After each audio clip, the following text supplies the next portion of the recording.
Greetings, ladies and gentlemen. Welcome to the Nëïgsëndöïg show. My name is Nëïgsëndöïg, the namesake for this here podcast.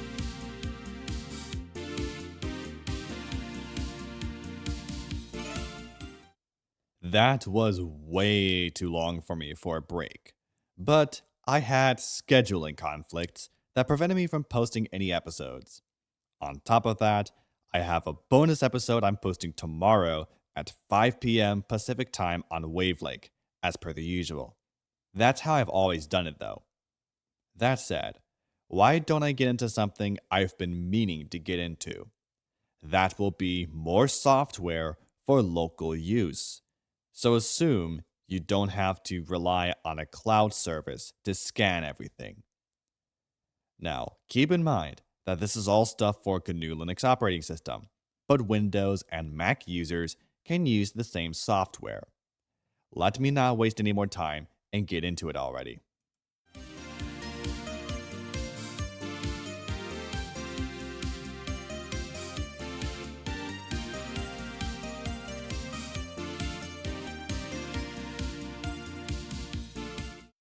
First things first, we need some way to jot down ideas to turn into reality. That's me pulling a Jack Spirko from episode 3668 of the Survival Podcast, which I will be linking below. Now, there are many methods to do this locally, but the most popular is a proprietary markdown editor called Obsidian. I've used it on and off to try to do TTRPG shenanigans, which I think I have another episode planned for that sometime soon, as I need to do a part 2 for TTRPGs. However, I think it'd be a good idea for me to explain what Obsidian is. This is a markdown editor that's extremely powerful, despite being proprietary. You know what isn't? The community plugins, for they are free software, as far as I'm aware. For this editor, you can literally do a lot locally.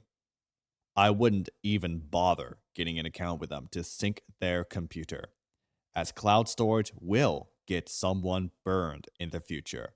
Point blank. Sure, if it's encrypted and verified so, that's fine if it's done right. If you want to store your stuff locally, you should be okay.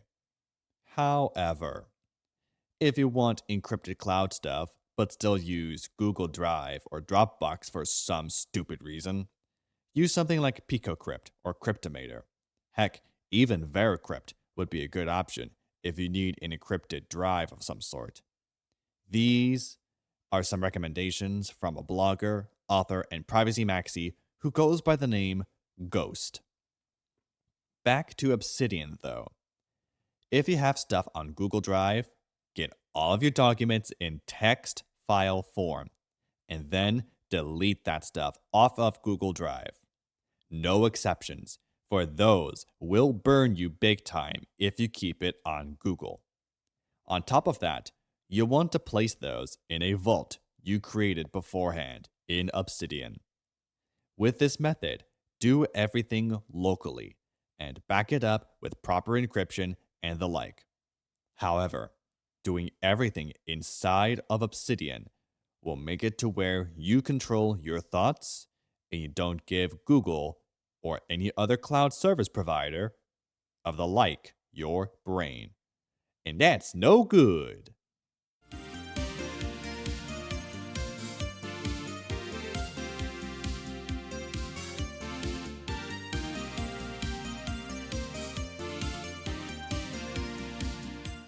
Don't mind the bad Jaleel White Sonic impression that I did there.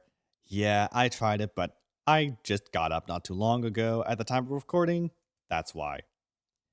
Anyway, Obsidian out of the way. Your next step is getting out of cloud-based storage for sending files to somebody. I actually did this in the past, and it's still working for me quite well. I use something called Send, which is essentially a free software and decentralized competitor to Wormhole, which is another fantastic service, but it only has one central server. In layman's terms, what you want to do is get a local file prepared, encrypt it using the above mentioned encryption software. So that would be Veracrypt, PicoCrypt, or Cryptomator. Upload it to either Wormhole or Send, and then copy the disposable link to your client or collaborator. I will continue to do this so I can own the metadata and my collaborator can do the same.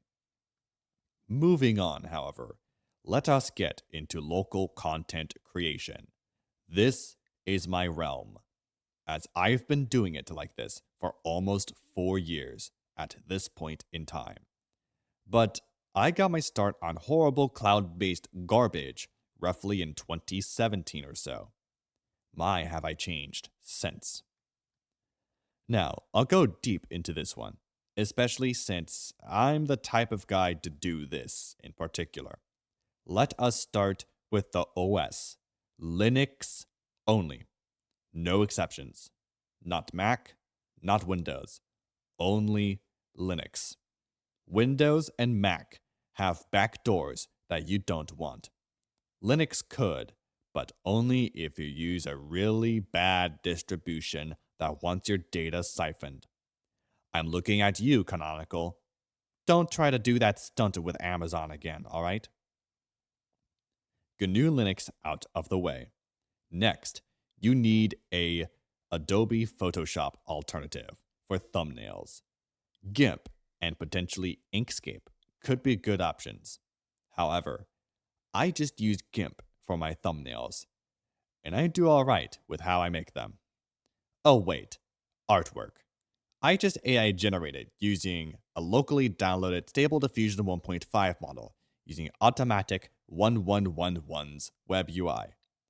And I'm experimenting with how to get a locally downloaded SDXL model working with Comfy UI, though I'm having a hard time learning Comfy. With GIMP out of the way, what about a screen recorder? That would be OBS or Simple Screen Recorder, depending on what you need at that time. Since I do Facecam sometimes on Cöcülës Nation and at Nëïgsëndöïg on YouTube, I need OBS in order that I do a Facecam. Yes, I have to use sunglasses because Google wants my eyes. And they ain't getting my eyes. They did this in the past, but not this time, you fools. After OBS, editing. Ditch Adobe garbage, including Premiere Pro. Use Kdenlive with proxy videos enabled, so you don't have to do something horrible to your CPU or your motherboard. I do 1080p, as that's really all you need. You don't need 2K, you don't need 4K, 8K, really? Why would you want that? Plus, it's better for YouTube's servers that way. Some other options for video editing are the likes of Olive, or the proprietary junk called DaVinci Resolve. Despite it being proprietary garbage, I heard it was really good if someone needed it. I don't, as I like Kdenlive, as is with version 24.12.2. As any other version right now really doesn't treat me that well. I'll try the newest version sometime and see how it treats me, as Kdenlive can be buggy at times.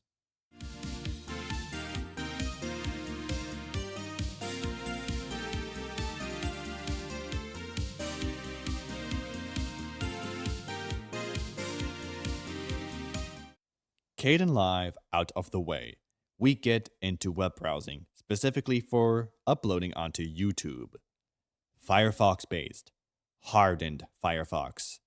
uBlock origin with custom block lists and rules for YouTube annoyances. No script, sponsor block, and free software plugins for messing with YouTube features. No exceptions on this one for me.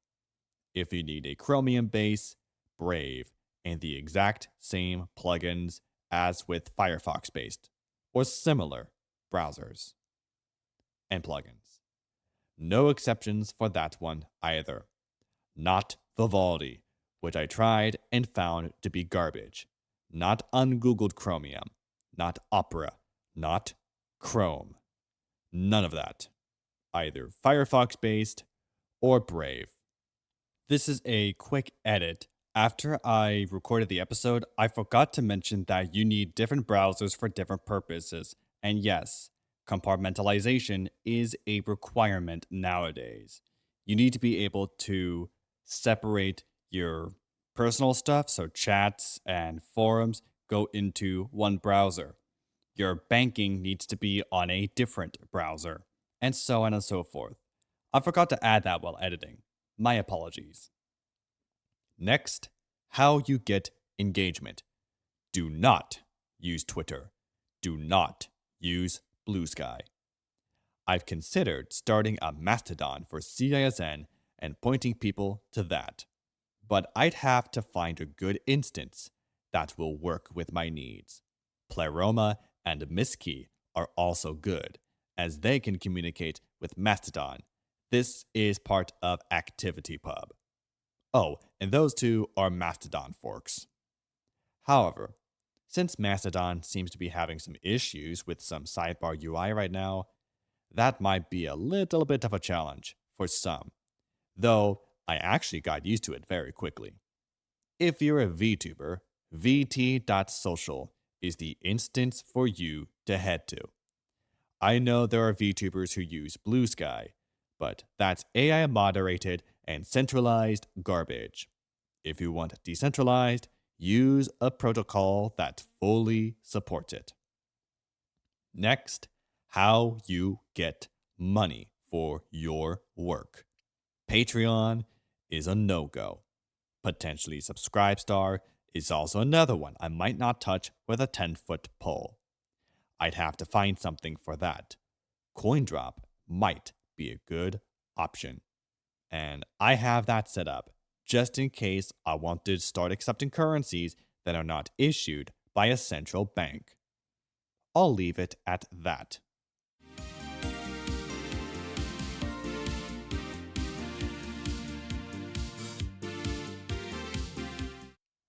Now comes gaming. That's simple for me. I just use Steam and GOG for my game library. There are also other games from outside of Steam, GOG, Itch, Epic, and the like that I also play. Even free software games like Xonotic, OpenArena, Unvanquished, or even Sauerbraten, which is technically proprietary due to its assets. They are all good AFPS games I've played on Cöcülës Nation in the past, though mostly with computing comparisons, my now dead podcast for that channel. It's dead because I do this one now, and it's still going on strong despite being 17 episodes in, with a few bonuses on Wavelake. Oh, you want to do music production? There are several DAWs you can use for that, not to mention a plethora of free software plugins. I personally use Ardor as my DAW to do everything music and podcast related. I need to make another edit here because for some reason, I was not telling entirely the truth about this one because of a pipewire regression in Ardor leading to a null pointer when I placed down a silly MIDI region. Instead, I have to use a little something called Z-Rhythm or Z-Rhythm, and that is for my MIDI-based stuff. I'll still use Ardor for the podcast and other audio things, but that's about it. My apologies for the misinformation. There are also proprietary options like Mixbus, Reaper, Bitwig, and FL Studio, with Wine ASIO if you're into that. I really do not like FL Studio. Ardor, Radium, Rose Garden, Z-Rhythm, Qtractor, and LMMS are also good for their own purposes. They're free software, by the way, those ones I just mentioned. Again, Ardor is the king of them all for me. as it's a long-time DAW from the mid to late 90s. It's under GPL 2.0, which is fantastic for free software enthusiasts such as myself. Now, creative writing. LibreOffice Writer is a good idea if you write using Thomas Morosky's method. Morosky is an author and tech consultant who runs the YouTube channels Switched to Linux and Writing Done Right. He has a third one, but that old channel before Switched to Linux is not within the scope of this podcast.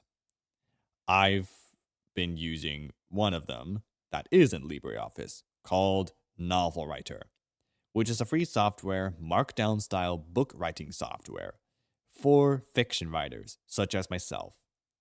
I've experimented with it for quite a while, and I love the workflow that comes with it, point blank. An alternative to Novel Writer is called Manuscript with a K, and that's for using the snowflake method of writing, which I attempted. Yeah, I like to pants my novels, though the character notes and whatnot are cool, to say the least. I do a combo of both right now in one novel.